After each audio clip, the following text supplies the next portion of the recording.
Malappuram Kondotty മുസ്ലിയാരങ്ങാടിയിൽ school van മറിഞ്ഞു. 12 വിദ്യാർത്ഥികൾക്ക് പരിക്കേറ്റു. മൊറയൂർ VHM ഹയർ സെക്കൻഡറി സ്കൂളിലെ വാഹനമാണ് അപകടത്തിൽപ്പെട്ടത്. ഇവരെ കൊണ്ടോട്ടിയിലെ സ്വകാര്യ ആശുപത്രിയിൽ പ്രവേശിപ്പിച്ചു. ആരുടെയും പരിക്ക് ഗുരുതരമല്ല. സോണൽ കൃഷ്ണ വിവരങ്ങളുമായി ചേർന്നു.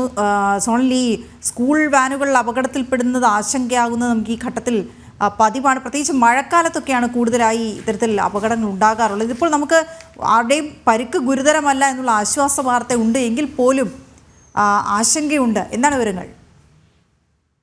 പ്രധാനമായി ഇന്ന് രാവിലെ 9 മണിയോടെയാണ് ഈ ഒരു അപകടം ഉണ്ടാകുന്നത്. കൊണ്ടോട്ടി മുസ്ലിയാരങ്ങാടിയിലാണ് ഈ സ്കൂൾ വാൻ താഴത്തേക്ക് മറയുന്നത്. അതായത് ഒരു വശത്ത് നിന്ന് വരുന്ന റോഡാണ്, അതൊരു വളവിലേക്ക് ചെന്നെത്തുന്ന സ്ഥലമാണ്. അതുകൊണ്ട് തന്നെ വളവ് കൃത്യമായി വളയ്ക്കാൻ കഴിയാത്തതാണ് അപകട കാരണമെന്ന് ഉൾപ്പെടെ ആരോപണങ്ങളുമുണ്ട്. എന്തായാലും പോലീസ് എത്തി കൃത്യമായിട്ടുള്ള ഒരു അന്വേഷണത്തിന് ശേഷം മാത്രമേ എന്താണ് സംഭവിച്ചത് എന്ന് നമുക്ക് അറിയാൻ സാധിക്കില്ല. എന്തായാലും ഈ വാൻ തലകീഴായി മറയുന്ന ഒരു സാഹചര്യം ഉണ്ടായി. എന്നാൽ തൊട്ടടുത്തുണ്ടായിരുന്ന മരത്തിൽ തട്ടി നിൽക്കുന്ന സാഹചര്യമാണ്. വലിയ ആഴം ഉണ്ടായിരുന്നില്ല ഈ ഒരു ഭാഗത്ത് എന്നുള്ള കാര്യം കൂടി ആ പ്രദേശവാസികൾ പറയുന്നുണ്ട്. എന്തായാലും 12ഓളം കുട്ടികൾക്കും ഡ്രൈവർക്കും പരിക്കേൽക്കുന്ന ഒരു സാഹചര്യം ഉണ്ടായി. ആരുടെയും പരിക്ക് ഗുരുതരമല്ല. കൊണ്ടോട്ടിയിലെ ഒരു സ്വകാര്യ ആശുപത്രിയിൽ ഈ അപകടം നടന്ന ഉടനെ തന്നെ വിദ്യാർത്ഥികളെ കൊണ്ടുചെന്ന് എത്തിക്കുന്ന ഒരു സാഹചര്യം ഉണ്ടായി. നാട്ടുകാർ ഉൾപ്പെടെയുള്ളവരാണ് ഈ രക്ഷാപ്രവർത്തനത്തിന് മുന്നിലുണ്ടായിരുന്നത്. എന്തായാലും ഈ കുട്ടികളുടെ പരിക്ക് ഗുരുതരമല്ല എന്നുള്ളതാണ് ഏറ്റവും ആശ്വാസകരമായിട്ടുള്ള കാര്യം. ഇത്തരം അപകടങ്ങൾ തുടർച്ചയായി ഉണ്ടാകുന്നത്